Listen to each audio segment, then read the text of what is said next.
तो अदानी वाले part discuss कर लें यहाँ पे क्या? तो क्योंकि कल शाम को अपडेट आने शुरू हुए थे सेटलमेंट के, क्या डेवलपमेंट्स हैं?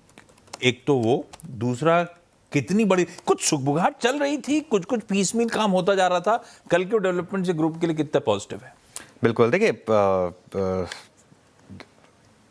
बहुत बड़ा पॉजिटिव है। अच्छा, आपको एक चीज़ बताऊं मैं आपको, इन ग्रुप अदानी ग्रुप स्टॉक्स का एक महीने का चार्ट लेकर आइएगा। मैं एक चीज़ हमेशा लोगों को कहता हूं कि आप ना कभी क्यूट ट्रेड नहीं पकड़ पाएंगे कि एकदम आप जिस दिन वो ब्लूमबर्ग की रिपोर्ट आई उस दिन मैं प्रॉफिट बुक कर लूं और उसके बाद मैं लोअर लेवल पे लूं, ये नहीं होगा। अब अगर आपने उस दिन बेच दिया, अब आज आपको शायद ना मिले अदानी ग्रुप के स्टॉक्स, इसलिए उस दिन हमने एक व्यू लिया था कि नहीं, रखिए इनको, अब इनका बस खत्म हो चुका है और ये एक बड़ी री रेटिंग के लिए अब तैयार हैं। वो उस दिन हल्की सी प्रॉफिट बुकिंग के बाद अगर आप देखेंगे तो अच्छे भागे हैं स्टॉक्स, ठीक है। और एक चीज़ समझिए हुआ क्या है, जो लास्ट रिमेनिंग एक हर्डल थी ना वो खत्म हो गई है, अब ये ऑफिशियल हो गई है। पिछले हफ्ते तो ब्लूमबर्ग की रिपोर्ट थी, अब ये ऑफिशियल हो गई है, ठीक है। ये भी हो सकता है कि आज फिर एक बार आप बड़ा गैप अप हो, उसमें फिर सेलिंग आ जाए और थोड़ी सी प्रॉफिट बुकिंग आ जाए, ये पॉसिबिलिटी रहेगी। मगर मेरा मानना ये है कि जो स्टॉक्स है यहाँ से वो एक बड़ी रैली के लिए तैयार है, क्योंकि जिस लेवल से गिरे थे, देखिए जो अदानी पोर्ट्स का स्टॉक है वो तो ऑलरेडी उस लेवल से आ चुका है, उस लेवल के ऊपर निकल चुका है, वो फंडामेंटली काफ़ी स्ट्रॉन्ग स्टॉक था।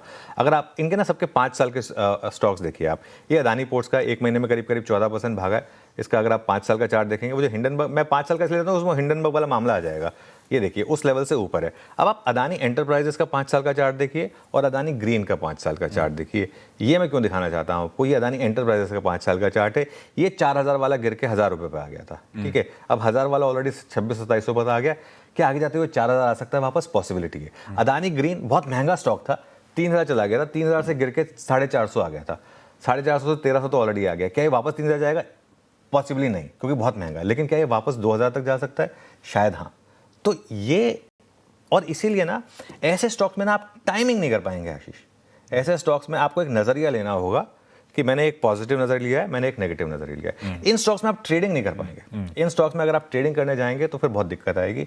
इन स्टॉक्स में आपको एक, अगर आपने एक व्यू ले लिया था कि नहीं अब सब कुछ वर्स्ट इज ओवर और यहाँ से स्टॉक्स अच्छे चलेंगे, तो फिर वो आपको लेकर बैठना होगा उनको। इसलिए मैं एक चीज़ हमेशा कहता हूँ कि अदानी ग्रुप स्टॉक्स में ट्रेडिंग इम्पॉसिबल है। आपको एक या तो व्यू लेना है कि मुझे ये पोर्टफोलियो में स्टॉक्स रखने हैं या मुझे ये स्टॉक्स पोर्टफोलियो में नहीं रखने हैं। बीच का मामला नहीं है यहाँ पे, है ना। और वही हमारा व्यू था, इवन ब्लूमबर्ग की जिस दिन रिपोर्ट आई थी अगले दिन वही व्यू था हमारा। उस दिन ऊपर से नीचे आया, लेकिन फिर रिकवरी भी आ गई थी नीचे से, कुछ लोगों को खाली कर। आज भी हो सकता है कि एक बार के लिए ऊपरी लेवल पे थोड़ी सी प्रॉफिट बुकिंग आ जाए, लेकिन worst is over for them. ये बात अब क्लियर, क्योंकि भारत के तो सारे मामले क्लियर ही हो चुके थे। सेबी का, यहाँ के बाकी सारे मामले सबसे क्लीन चिट मिल चुकी थी।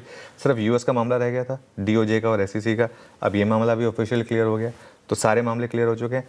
कितना कुछ भाव में है, कितना कुछ भाव में मुझे नहीं पता, ट्रेडिंग के पॉइंट ऑफ व्यू से हो सकता है भाव में हो, लेकिन अगर आपका थोड़ा सा लंबा नजरिया है तो मेरा मानना ये है कि क्योंकि अदानी ग्रुप एक एग्जीक्यूशनर रहा है, तो यहाँ से भी मुझे लग रहा है कि अगर आपका थोड़ा सा लंबा नजरिया हो तो शायद पैसा बन सकता है यहाँ पर। और ओवरऑल मार्केट सेंटिमेंट के लिए भी बढ़िया खबर है, कल सेटलमेंट हो गया है भाई फाइनली।